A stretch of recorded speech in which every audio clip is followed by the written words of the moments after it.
My name's Heather Townsend. I'm the author of the Accountants Millionaires Club, and I've just realised I've spent the last 21 years helping accountants of all shapes, sizes, firms to grow their practice. And one of the things that is absolutely goes, looks like my fellow member Matt. I've just promoted him to panelist, so we've now got Matt on the line. Not quite sure where what happened to Matt's invite, but it's great to have everybody with. So we got Matt, we got the whole team here. Well, not quite the whole team here, but we've got the key team here for the moment. So whenever I've dealt with anyone that's growing their practice or even pushing their career forward, overwhelm is a big issue. Are you tired of feeling like you're always putting out fires? Maybe you've got no time to work on your practice. Now, I have a growing business. Matt will tell you I have a growing business. And so I understand that feeling of being stressed, overwhelmed, constantly pulled in different directions. Let's be honest, there have been times where I have fallen out of love with my business. I've been helping accounting professionals, that's bookkeepers, FDs, fractional CFOs, part-time FDs, CPAs, tax professionals, whatever you want to call yourself. I don't judge, and accountants grow their practice for the last 20 years. And typically I help our members add on, I think, Matt, it's typically some of our members are adding on anything between 50 and 200k a year of new business, depending on really how ambitious they are, how big they are, and how quickly they want to grow. So on this webinar, I'm going to be giving you practical actions and insights to help you regain control, reclaim your time, empower your team, and build sustainable growth. So quickly in the chat box, tell me what you want to get out of this session. So quickly in the chat box. There's so many of you that I've met before. I know I missed you at Accountex, Sean, but lovely to have you with us. So there's so many of you that I've met before. I'd love for you to put in the chat box. Let me know where you are in the world, just in case it's midnight with you and I'm expecting you to be perky and with it. Let me know where you are in the world and what you want to get out of this webinar.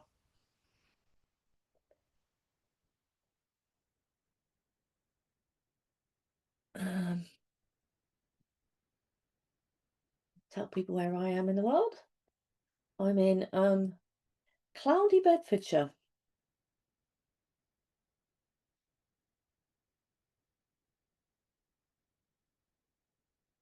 And that's UK. So Louise, if I'm the only one trying to use AI to grow and what AI they're using. Louise, I wasn't particularly going to cover AI, but I will make sure that we put some AI stuff in about how it works, how it doesn't work. Within our business, we are very much using AI. We've probably calculated it saved us definitely going on about a half a head count with what we're doing with our marketing and using AI to do that. So absolutely, we're going to cover that. I wonder if anybody else. And you know what, Louise, AI is overwhelming because it's a little bit like some of the phrases I've seen, with social media that when in the early days, everybody's talking about doing it. Everybody's saying they're doing it, but most people haven't got a clue. And I think, we found that, haven't we, with our members, that we've got about a handful of our members that are really leading the way with the adoption and they are helping others to get there. But we've got everybody that's going, well, I went and spoke to my team and I discovered that the youngsters were using it prolifically, whereas the older members weren't of my team, and I now need to get with it so we're not at risk. So we've got everything from that to coding up custom GPTs models, using agentic AI and using it properly. Yeah, absolutely, Sean. We're going to talk about how important or not important regular team meetings are with staff, please. Absolutely. Lawrence, we're going to absolutely talk about strategies and tools to help with task management, prioritization when growth is happening. This is the stuff that's hard because we're going from me, myself, and I would like to tell you that when I talk about me, myself, and I, Matt will completely agree in the chat box that I am perfect. I'm an absolute perfect model of what it is. But funny enough, my team can't mind read me, which is a real shame. And if I'm absolutely honest, I'm not perfect. And I'm having to read, I've trained on this stuff. Oh, when I was at BDO, I wrote the course on first line management. In fact, when I was at Tesco, I wrote the course on first line management. But Matt will be very diplomatic and tell you that I'm a very good first line manager. But he's being incredibly diplomatic when he says that, because you've got to learn this stuff. And that's so true, Louise, that often the days that I get deep thinking time is Friday, when I have literally closed off my diary, so there's no team meetings, there's no client meetings, and Saturday, when my husband and daughter have basically gone off to park run, and I pretty much get the whole morning. Yeah, we can talk about the balance of chargeable time versus marking BD. Absolutely, we can talk about that. So this is what I really want people on this webinar to be able to be saying, and this was said to me by a club member. He'd been with us in the club. He'd come to us in quite a difficult state, had really thought about giving it all in, was just absolutely stuck. He sent me this text message. And how would it feel if you could say you're loving practice life these days? That's what today is all about. It's about helping you take the first few steps back to building a thriving practice that you build. And Paul, any bookkeeping AI. So just to quickly answer it, one of the best things about the club at the moment is our AI WhatsApp group. We get together about once a month, and actually pretty much most days somebody is sharing a tip, a hack, or how would you do this, what would you do that. And it's interesting, there's some club members on this call that are part of that group, so I'm just going to wave at Claire, who's here. So she's asked some of those questions. Have we got any other club members? Not at the moment, but yeah. So I was hearing yesterday a club member praising bots for that as a good one. Otto is a good one. Otto, ask Otto. Synergy has got both people that like it and not people that like it. But basically, today, hopefully, is the first step on your journey to reclaiming your love for the practice and getting everything under control. And absolutely, I'm going to say that, and I'm going to be bold about it. I'm going to say that part of that journey, if you're here, probably includes joining the club, because it can help you get there further and faster. Now, we're starting the Confident People Leader program in the first week in July. In fact, I think it's like a month today. This is if you're a Grow or Boost member. This is completely included within your membership. So I'm going to be highlighting where the Confident People Leader program, where we go into this stuff in more detail. So let's get clicking. What best describes your firm? I'm just going to pop up a poll. What best describes your firm?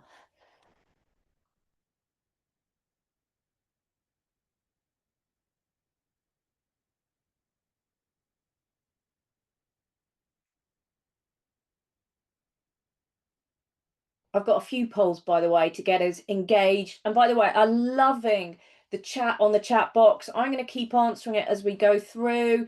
I want to make today really valuable for you. So please get on the chat box, ask me questions. If I can't answer them, might be the next step is book a call with Matt to talk about your practice, and then he'll come and have a chat with you if he thinks the club can help you. Let's see if I can get a few more votes, because 60% feels like average for me. Let's see if I can get to 80% of votes. Let's see if I can get one or two more votes. Can I get one or two more votes? 3, 2. I'm not doing very well, Matt, on this. Yes, I've got to 11. Louise has said you're enough. Louise, I know you're an individual who does things your way. I would have personally described you as an accounting firm, but if you want to describe you as another, that's absolutely fine. I'm gonna end the poll. We got to 80%. And look, we're amongst friends. I would say that most of us here would describe us as an accounting firm. We've got a multi-service firm. I'll just quickly share the results with people. So we're pretty much mostly all accounting firms, which means we're amongst friends. So what are we going to be talking about? Well, first off, we're going to go deep into what's causing the overwhelm. And you're going to find out a lot of that is related to how you manage your people. We're going to be talking about how to get back in control. What are the key kind of critical moves for you to take? And by the way, this is not easy stuff. If it was easy, you wouldn't be here on this webinar. Then we're going to talk about how do you start making the changes. I'm going to go and give you a little bit more depth into the Confident Leader program, and then I'm going to come on and go, how can the club help you? Louise, I have no idea how you handle no people but over 700 clients. And I think that's probably where you are with Overwhelm. You've got to the point where you do need to bring in some admin support, even if it's not client, support. Sometimes there comes a point where you have to go, I can't do this anymore. I mean, our biggest sole practitioner in the club, it's only him. It's only him. He has no admin support. He's starting to use some AI to make his time go further. But he and I have talked about the fact that the amount of work he's doing is unsustainable. He doesn't want to add people. So we're actually talking about how to take him down to 30K months, not 30 grand months, rather than where he's at the moment. So that gives you an idea of what is possible. But he doesn't want to be there. I don't want him to be there. So let's just find out what's the biggest challenge holding your practice back right now? What's the biggest challenge? Let's launch that poll. I've got a few polls. Hi, Kathy. We have admin support looking for how to get them more involved with more clients. Yeah, absolutely. We can talk a little bit about that. What is your biggest challenge holding you back right now?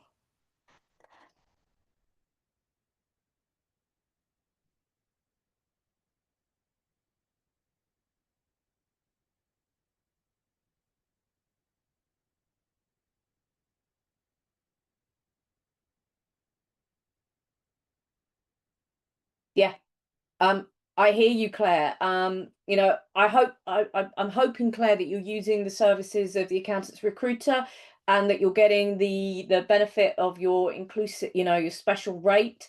Mel is telling me, which is our accountants recruiter, our in-house recruiter, who's focused on helping our members find the right next team member. She's telling me at the moment that recruitment is still hard. I said to her, but I believe the marketplace is changing and it's becoming more employer-led. No, it's still an employee marketplace right now in the world of accountancy. I'm not sure whether that's going to change in the short term. But as we've just found a PA for a Northwest practice. We're busy looking for a management accountant, client manager down in Surrey, Hampshire. Yeah, and but yeah, there's a lot of rubbish stuff. There's a lot of changes in it, Louise, with MTD coming, the changes to Companies House. It might be, Louise, that the time is now to embrace getting a new team member on, whether it's just AI that can sort out some of this stuff for you. Hey, we've got 86% participated. Let's end the poll. Let's share the results.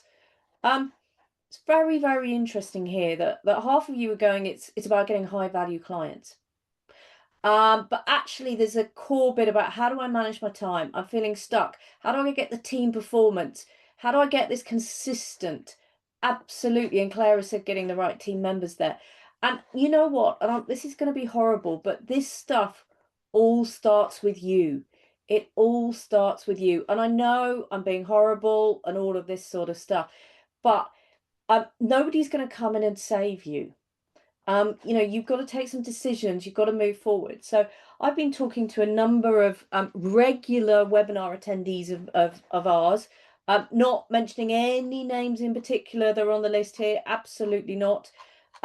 But in the years that I've been speaking to them, the same problems are still there.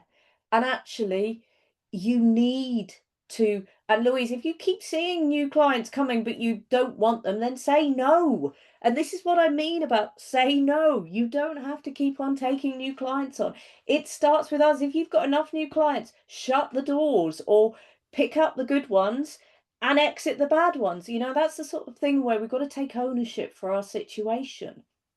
And sometimes that ownership only comes when you're working with a coach that can help you with this. So which one of these can you relate to? Just, it's on the topic. And I literally wrote this just before, because let's see, which one of these overwhelmed can you relate to?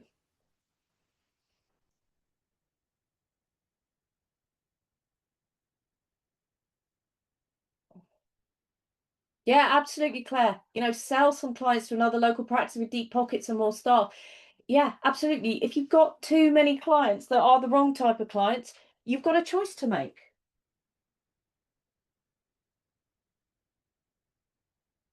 Just as I've taken a choice, actually shut my creaking door because it was really annoying me. Everybody's busy thinking and answering.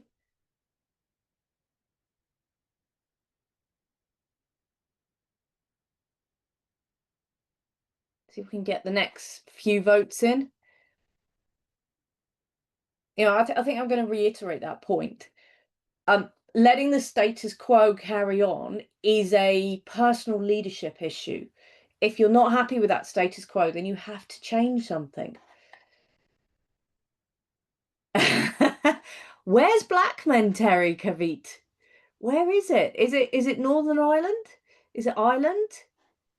Where is it? I'd love to know. Put that in the chat box. I'm curious. West Sussex. Oh, okay. Completely wrong. Given the fact that I was born and brought up in Kent, I have no idea where Blackman Terry is. Absolutely. Let's see if we can get one more vote. And you know what? There is always accounting practices, particularly when you're in a group that have got your back, like the club. There's always people that know somebody that's wanting to sell a small cohort of clients, a small book of business, or is looking for one that can help you shortcut. Let's 3, 2, 1. Let's end the poll. Yeah, the biggest thing, it doesn't surprise me, is feeling trapped by the day-to-day client work. And you know what? Most of that starts with me, myself, and I. How many yeses are you doing when you need to be saying no? Everyone wants a piece of you. Very often that's a structural issue. That's because you've grown out of your structure. You've got to a certain point where, Louise has already said, I've got 600, 700 clients. 600, 700 clients. I've got too many. I mean, it's great that you're on the English National Ballet and the Royal whatever Royal Ballet something something something for the ballet dancers. Absolutely. And Louise, you've got a choice here. Do I stay me, myself, and I and say no, or do I start to bring in some admin support? Do I start to build a little bit of an operation around me so that I can build maybe something with better capital value to sell? Um, Everyone wants a piece of you is really often a structural issue. It might be an indication of where you're at now with how you're building. And by the way, run out of energy or ability to make decisions by the end of the day is actually a structural issue. And struggling to delegate. Interesting, Louise, that you've had the admin support, but they left. And a big one for that is about learning about why did they leave? What do you need to learn about it? Let's just share the results so you can see that. So some of this is about structural, some of this is about having lack of people, and some of this is about, what is it that we've got to actually do? Oh, I don't think I've shared the results. Let me just share the results. Pop that up there. Stop sharing. Let's move that forward. So why the overwhelm? Um, Overwhelm is often highly linked to what we're covering in part 1 and part 2 of the Confident People Leadership Program, which is about self-leadership and it's about business leadership. So let's look at the first reason for overwhelm. It's we don't want to let go. It's our name on the door. We don't like losing control or letting go. And I'm already hearing some of that energy here. And I'm putting it here. There's people in my business doing stuff and talking without me in the room. And it feels really uncomfortable. But you know what? I'm getting there. And you know what? We go into that in self-leadership. Week 1 of the Confident People Leader, how to lead yourself that others can follow, and that is about working on your mindset. We look at also in week 9 how to delegate like a pro, which will help you let go. We also have a fear of difficult conversations. As a cohort, we like helping people. We're often conflict averse. And by the way, Claire and Louise, I think I do need to introduce you. I think the two of you would get on like a house on fire.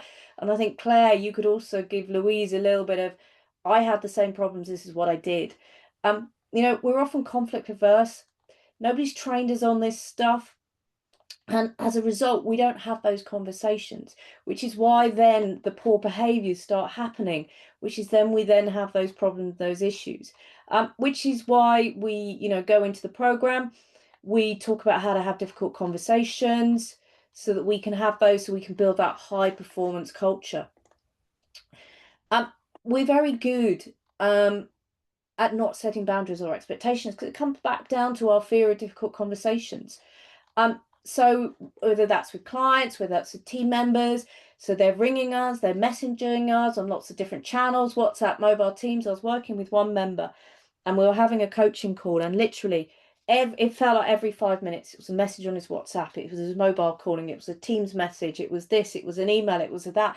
And he's likely to be an undiagnosed ADHD, and he just couldn't concentrate. And I said, look, stop it, stop it, stop it. We literally had to change his phone. We had to take him off various things, direct stuff through his admin person. But it took a lot of discipline, but it took an awareness that this needed to do. And we've also got to make sure that, our clients and our staff members respect our time. Are they ringing out of hours? Are they expecting a really prompt turnaround and us to do miracles when actually they've not sent us the information? And if we don't set expectations right with clients in the first place, such as onboarding, or we don't reset them if they're not happening, then this is where we get those poor behaviors from clients or poor behaviors from teams. And I've seen a lot of energy here that says, we think a client is better than no client. A bum on seat is better than no one. So we don't disengage when the relationship is not working. And, part of, the coaching journey actually helps our members have the self-esteem and respect to go, no, I'm not putting up with this anymore. This has got to change. This is how we're going to do it. This is why in week 13 of the Confident People Leader, we look at how to spot and rectify low performance and, have that conversation. I've got stuck. Where am I up to? Next one. But also we don't have those documented or standardized processes. And very much when we had our first few team members, it didn't matter so much. But then it does. Somewhere around between 3 and 6 team members, it really does start to matter. Because we struggle to pick up others' work if they go off. We don't know where we are with things. We have become very inefficient and stuff slips through the cracks. But we're often working long hours with client work, so we don't have the time to standardize our process. 67% of you said it was the client day-to-day stuff. And very much often the first thing we have to reclaim is our time and headspace to do this. We often just, staff don't update the practice management systems. This is a killer. Once you've got more than 1 or 2 people, we can't hold it up in our heads anymore. But often we just tend to let this go, and it, rather than being like that broken record with put it on your practice management system, we're good, we could be better in our own business, or we never give the staff the objective, the non-objective that it needs to be done, or we don't check. And that's a key one here is, someone says, how can I get the admin team more involved in the business? Well, are they using the practice management system properly? Can they help with the, right, we've got missing information here. Can we start picking this up off the fee earners and giving the clients a call? So there are a lot of things we could do, but we've just got to actually start asking people to do them. So why do we have this overwhelm? Well, often we're hiring too late. I've already heard Claire has already said, I need a new person. Louise has said, I've lost my admin person. I could really do with getting them back. So either it's unexpected dropouts, or we're either not monitoring our workflow and capacity. And let's be honest, when we're growing really rapidly, most people are not doing this. So we get caught out in peak periods. And so, Matt, can you just put a link to the growth assessment, please, in the chat box, which is why we deliberately check for this in our free growth assessment that I know some of you have done on the call. So I know Lawrence has done, I know Claire's done, I think Louise has done.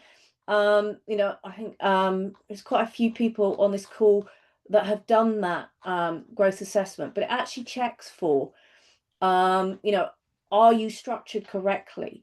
But we often find that the owner tends to, and look, I love all of you. I've worked with accountants now for 21 years. So you can say that this is said with love, but there is often a prevalent mindset of the red pen where you try and run the practice as leanly as possible, which is where it causes you issues when you grow. If you're running if your business model has your staff at 90-95% chargeable, there is absolutely no room for growth.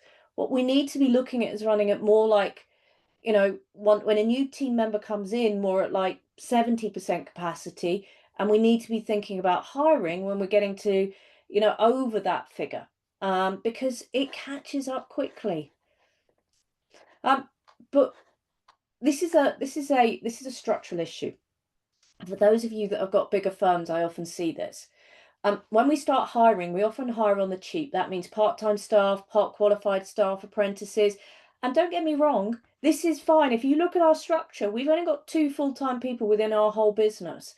The rest are part-time, anything from 30 hours down to 20 hours. But our business often grows faster, and I see this so often with accounting firms. The business grows faster than your staff can develop, which means you're often led with a too big gap between you and the next most senior person. And that means you can't delegate everything you want to. For example, the VAT review gets stuck with you. The year-end accounts review gets stuck with you. The last check on the self-assessments gets stuck with you. The new business conversations get stuck with you. The meetings with clients get stuck with you. And Sean, you asked me a question, how much time should I spend on this stuff? So we say, as a rule of thumb, if you're wanting to grow, you need to allow yourself 8 hours, so 1 day a week, where you can be no client work, no team meetings where you're working on the business. And we say that deliberately. I'm finding that's working for me, that 1 day a week. We often say to people that, you've got a reasonable amount of clients. So your key route to market is with your existing clients. So we give people, and we're really open about that you should be spending 3 hours a week on phone calls to clients. That's not, I've booked it and I've got a meeting. It's right, I've seen an issue, I'm being proactive, I've given you a call. And we find that the members that do that are picking up typically, at least, depending on their size, £1,000 to £10,000 of ad hoc work every single month just by that. But they're also picking up the sort of, from their existing clients, the extra 50 quid a month or 200 quid a month, or let's take over your bookkeeping, 400, 500 quid a month. So those, being close to your clients, being proactive, really makes a difference. But you've also got the work in, work on trap. As a small team, you're very vulnerable if someone leaves abruptly or is off sick for a while on holiday. And that sounds like that's what's happened to you, Louise. And when this happens, you get pulled back into the business. Sometimes this is temporary, but sometimes this is the start of a rebuilding exercise. We're now 20 months into that rebuilding exercise, and it's now really starting to pay off. So thank you very much for coming in. But this rebuilding exercise, or this work in, work on track, pulls you back into the business with minimal time to work on the business for months and months. And, we had our marketing manager leave at this point last year. It's going to be 18 months now, I think, by the time I can get back to what I was doing. And yes, I'm gradually passing it out to others. And yes, we've automated some of the project management steps. And yes, I inherited an absolute mess. It often happens when staff leaves, that you realise all the damage that you've done, or rather they've done, and you have to unpick stuff. You've got to move stuff forward. And it can take time like that. And if it's a really big role, like for us, the marketing manager, it really killed us. But also we hold on to the doing, which is why, in our Confident People Leader, we talk about the self-leadership bit in week 1. We talk about creating the right touch points in week 3. So when do we have the team meetings? How do we make sure that we know that the right people are doing the right things? Which is why we talk about, the culture of your business. How do you build something that works when you're not in the room? And this is often why we hold on to the doing. In week 8, we look at how to create trust and cohesion, regardless of where your team members are working. But we often hold on to that doing because you typically started your practice because you enjoyed working with clients. And as your name is across the door, you often struggle to hand stuff down. I mean, Matt will tell you very politely that he and Ali, our operations manager, basically wrestle stuff off me every single month, and it's a difficult one. But perhaps it's a structural issue. Your team is very junior and you don't trust them with clients. As a result, you often hang on to the doing, particularly client meetings, reviewing the work. But as Louisa said, you've got to a point where you can't do everything anymore. If you're starting the client, tax returns and the work at 6:30 in the evening, there is a problem. and you realize that your role needs to change in order to grow. But this is a big one. We often see this firms where somewhere between about 150 turnover to 500,000, there's structural issues. And you've grown out of your firm structure. So everyone starts reporting into you or going via you as you are the boss. So that means staff, that means suppliers, that means clients. Which is initially fine until you realize that you are that hub in the middle of the wheel with all your team, suppliers and clients all needing to go through to you. And we recognize this is where we were back in 2021. And we've spent 4 years unpicking this, making a couple of mistakes, but we're now finally got to a structure where everything doesn't go through me and we're scalable. But this has taken time. But the problem is with this structure where you're that hub is you only have so much time in the day and only a finite amount of headspace to take decisions. As a result, it becomes overwhelming very quickly. You know, those that said, I don't have any energy to take decisions by the end of the day, you've often got a structural problem or you've got underdeveloped team members. And it's a result, it becomes very overwhelming very quickly. It's often a sign that you now need to move from everybody reporting into you into a strong leadership team and people to report into that team. So just quickly in the chat box, of all of those reasons for overwhelm, which ones are ringing a bell for you? Just put it in the chat box. Which ones are ringing? And I'll be honest, I'm going to put my ones in so you can see that I know the theory, but it's difficult. And I'm going to go, don't want to let go. And I also hold on to the doing. What about you? What are the reasons for you?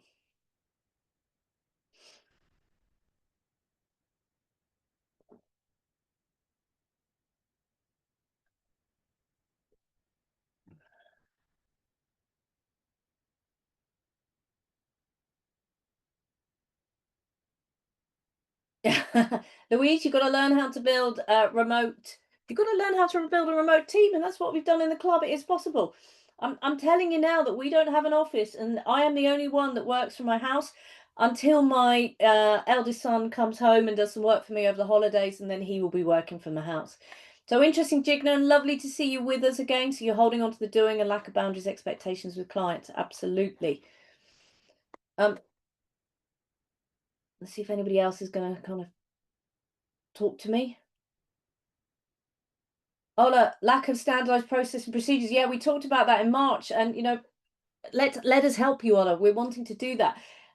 Kathy, yeah, don't want to let go. If we're too busy doing client work, we haven't got the time to spend on business development. We can't sit back and go, this is who we want, what we want. So what is the cost of doing nothing? And you've got to remember that if you decide to do nothing, i.e. not make the changes, carry on for the next, I don't know how many months going, everything's fine as it is. You know, if you decide to do nothing, you are still taking a decision. What you're saying is, it might be painful, it might be uncomfortable, but I'm happy with the status quo. But you've got to be prepared to invest in yourself and your firm. And of course, you could say, I'm going to do nothing, but that is a choice. But the fact you're here says that it's quite painful. And just doing nothing is not an option. Or you're saying you're happy with what's going on. So Paul is saying he's hiring too late. You know, Paul, you know, let's put us in touch with Mel. She can help you. You know, and then often, Marina, this is when our practice has grown far too quickly. You know, why, you know, what if we do nothing? You've got those long hours and burnouts. The Louise saying, I only start my actual work at 6:30 because that's when I finish doing my emails. You often feel trapped and never get the freedom that you want to. Small issues blow up into major crises, and that's a biggie. You become a bottleneck and service levels drop.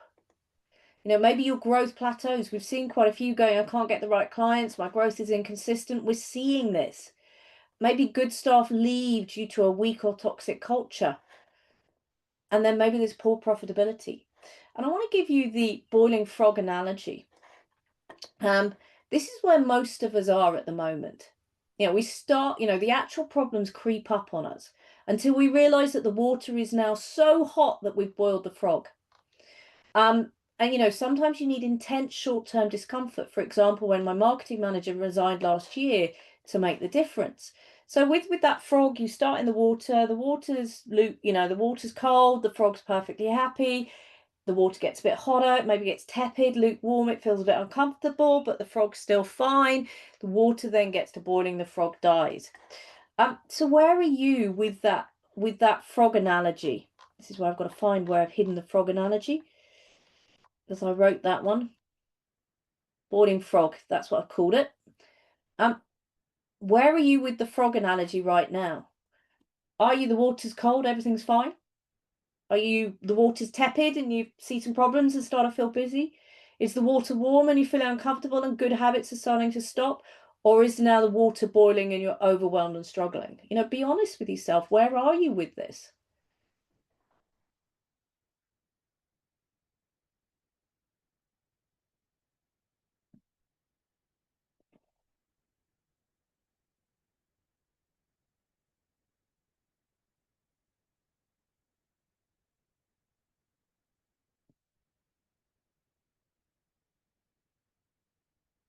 I'll be honest. I've gone from the water was boiling and I was overwhelmed and struggling to the water is warm.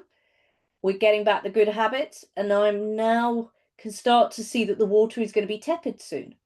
So, it is a process. Let's see if we get a few more votes. 3, 2, 1. Let's end the poll.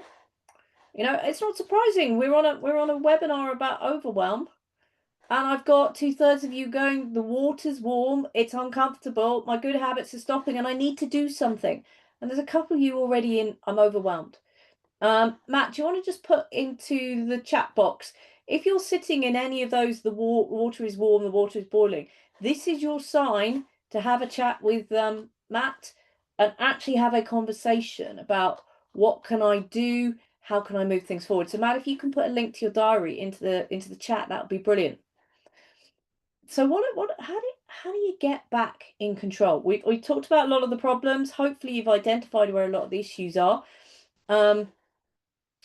First things first is you've got to dedicate 8 hours a week to working on the business. And Sean, you asked me the question, what's the right split? Working 8 hours a week. Now that could be, using and playing around with AI to do some stuff. It could be, for me, I've got a massive proposal to do, a 6-figure proposal. I'm spending a lot of time on that week. But actually the first thing that you'll do with your growth expert when you join the club is to get you time to think and work on the business. That's the first thing to getting you back in control. They're going to help you carve out the time. Very often they will need to work with you to realize that I go from, I'm too busy means creating, protecting your time and using a default diary. And we see this a lot, don't we, Matt? I mean, Ali does that with me as my exec assistant. You'll probably put together a default diary with them, and then you'll time block your week to get back in control. And that will allow you to know what to say no to, i.e. what is going to send you over the edge. And actually, when you can see the tasks in your diary, it helps you realize when you're working on too much. That's what we do in week 1 of the Confident People Leader. We start kind of going, well, where do you need to be spending your time? Then they may help you with the 4D framework to lighten your to-do list, which is delegate, ditch, delay, or do differently. And this is a really powerful little framework. And actually we've done that with people, but we've done this with a lot of members, and I've done this one. In fact, Sian's on the line, and she may have recognized this exercise I think I've done with you, Sian, where I get members to write down their job description for where you are now, but also for where you need your role to be to get to the next level. You then compare where you are and put in a plan to move from where you are now to where you need to be.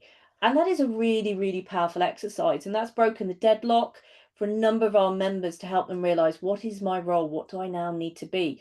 In fact, one of the categories in our growth assessment is literally that is, your role is changing. Have you realized it? And we've done this with members. We did this actually with the AI group. This came up where you brainstorm everything you do. So you put down all your tasks and responsibilities. You might kind of go, I don't want to put a job description together, so just brainstorm all your tasks and responsibilities. And then you go down each list and you go, well, what is actually not adding value? What can be deleted? Then you go, what can be delegated? Right now, I just need to do it. Then you go, well, actually, what can be delegated with some development of a team member? So, for example, at the moment, I've got one of our big main contractors who does a lot of content. She's just had her first baby. So I know she's out until October. So I have taken back some of that content, but actually I'm developing my marketing exec into my marketing manager. By the way, she does know we're doing that. We've had that conversation so that she knows the process. We can do it together so that when my person comes back, they're in a position to be far better at reviewing, knowing what they're looking for, and to be in control of that process.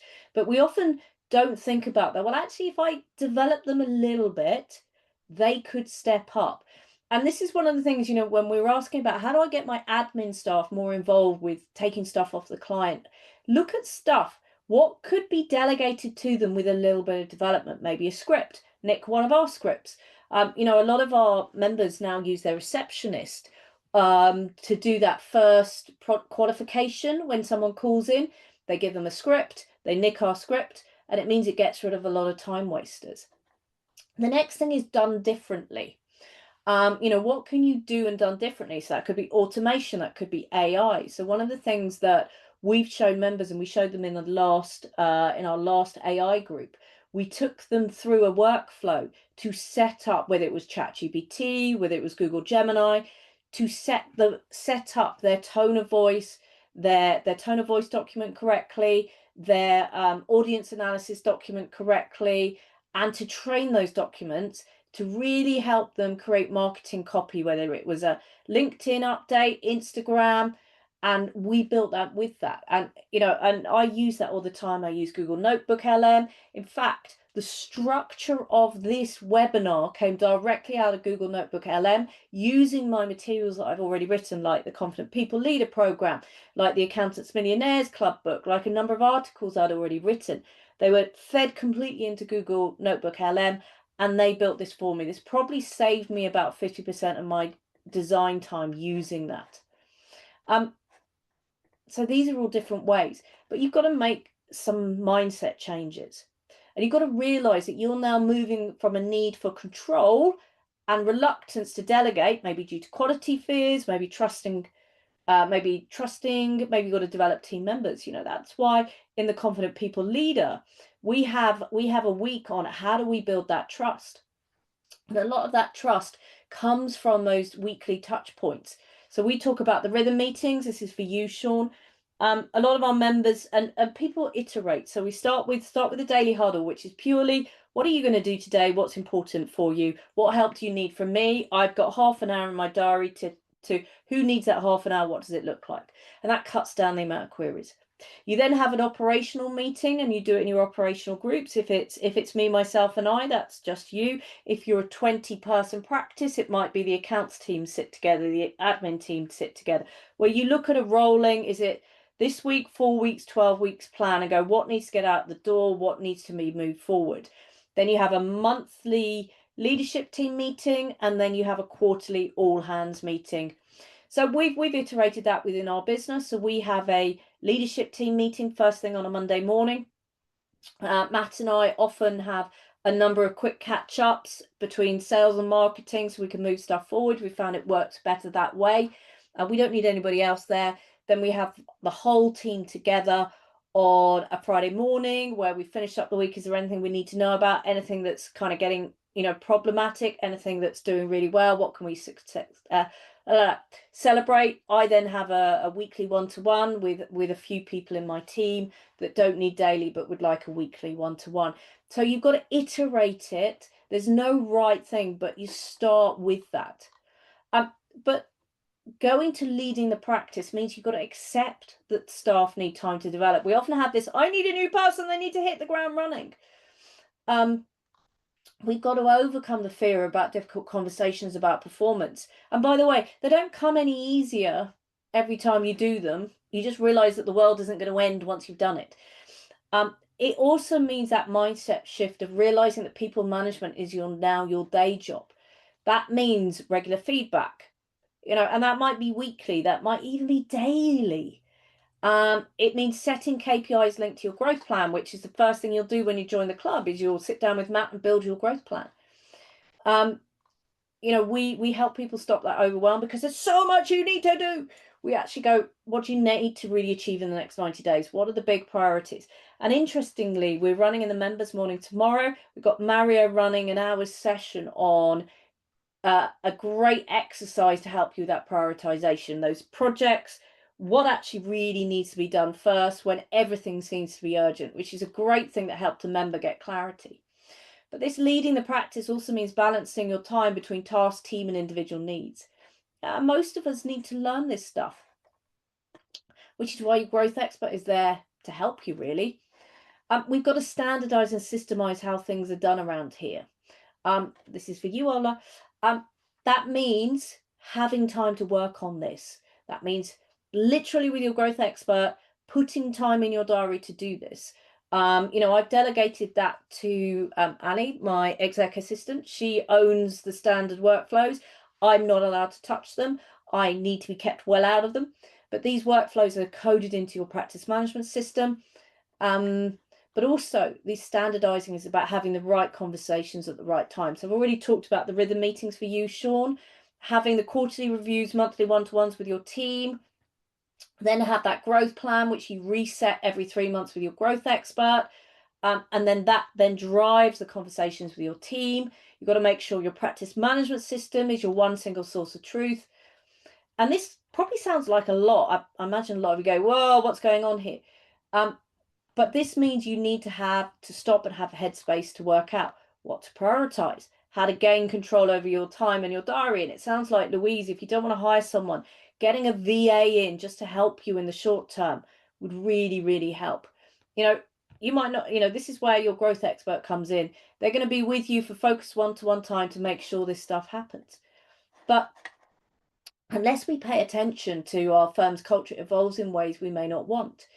And I've often wondered, what's culture? What is the firm's culture? What really is the firm's culture? And we dig into this in week 2, how to create a high performance culture driven by values led behavior, or as we like to call it, how to make sure your firm runs well if you're not physically in the room.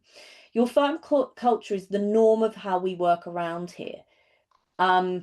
It's also the worst behavior we will tolerate. And as we are often head down in client work, we don't see some of the negative behaviors happening. 66% of us said it's the day-to-day client stuff. And in fact, our staff may not trust us enough to tell us about the problems, particularly if you're not putting in those regular conversations. Your growth expert will help you navigate these difficult conversations with clients and staff about what to expect. They'll help you carry through on the consequences of not behaving as expected. It's difficult to have to sack someone. We've been there. It's not easy. And they will help educate your staff on the values and the culture of the firm. But before leading others, you need to lead yourself. This is the realization that the owner's behaviors, mindset, and beliefs directly impact the team's performance and the firm's culture. You have to step up and lead. But what happens if you're burnt out or overwhelmed? You start playing small. We put up with being broken, uncomfortable, the status quo. We saw so many of you doing that, which is why working with a coach, such as one of our growth experts, can help you step up and lead the practice. So how do you make the changes? First and foremost, you need to know what needs to change. Our free growth assessment is a great start. Do you want to pop that in the chat box, Matt? That will give you a personalized report that then leads on to the growth plan with Matt that determines your priorities. Most of us are already overwhelmed with what we do. So me going, just need to make the changes, isn't going to make that sustainable difference. So you've got to bring in accountability from an external, somebody that's not going to collude with you about what needs to happen, someone that's going to keep your agenda sacred, like one of our growth experts. We've said this before, you've got to make sure your intention matches your attention. So that is about planning in stuff in bite-sized chunks, which is why the Confident People Leader is literally 1 hour a week with about 1 to 2 hours of work in between there. And it's about being honest with what you can and cannot do. So a little bit more about the design about the Confident Leader. Nobody teaches you this stuff. It is for owners of small accounting practices, not for big accounting practices. It's for people with the 1s, the 2s, the 5s, maybe even 10 people that are in their business. It's only for Grow and Boost members. If you were to buy this out on the open place market, you'd be spending about $3,000. But it's designed for people like you that need to get out of being the business to lead and managing the business. let's look at the topics. It's in bite-sized chunks, so you can implement as you go along. That way you'll gain more bang for your buck time learning. You'll actually make the changes. We've even built in reading weeks so that you can catch up if necessary, go through the materials again. This is built for people like you who need to feel confident about leading their people. You do get the support and accountability. So you get the support from your peers. There's a dedicated WhatsApp group for accountability between sessions. You get that weekly call. And we start with pre-work assessment, so you've got a clear starting point. The outcome is really that the program's goal is to help delegates become confident people leaders, leading to a firm that runs well, frees up your time, and supports your profitable growth. And here is the last one. So you can see that we're doing the rectify, spot, learning, performance. We're giving you a little bit of taster of coaching skills. Right, in summary, into the chat box, how would you summarize this webinar in the chat box? How would you summarize it? Gives me a chance to have a cup of tea. Just 1 point. What would you summarize?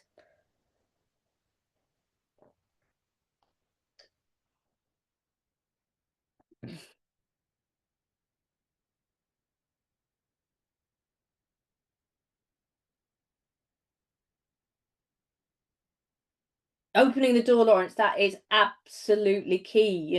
Get out, talk more to the staff. Love it.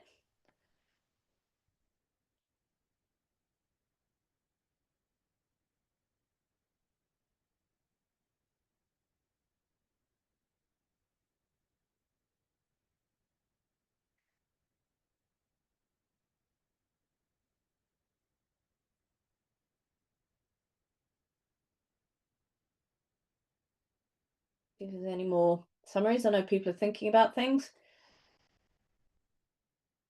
Yeah, Sean, there are no easy fixes. And there's lots of things to consider, actions to take when trying to make the changes. And that's where having a growth expert by your side, Sean, that's a mixture of both mentor and coach, that's not kind of going, well, this is how I did it in my firm, so just copy it, where you've got others' viewpoints, you've got people that have seen many different, can work with you on your agenda, makes a real difference. And it's interesting, Louise, it's if you don't need someone to tell me what to do, I want them to go away and put things in place. In which place, hire someone on a temporary contract to do that, you know? If you want kind of someone to go in and do it all for you, we won't do that for you. But, go and hire someone on a temporary contract to sort out your workflows, to get things happening. What you can't do is carry on the same way. Oh, absolutely. I think we spoke about this when we were on the workshop together. You've got to set aside time to work on the business. And it's probably about time we had that call again. Let's see if we can get you moving forward. And I'm going to, there are a number of people that we've been speaking to here that know they need help. We've been speaking to anything from years to a couple of months. Can you really do this on your own?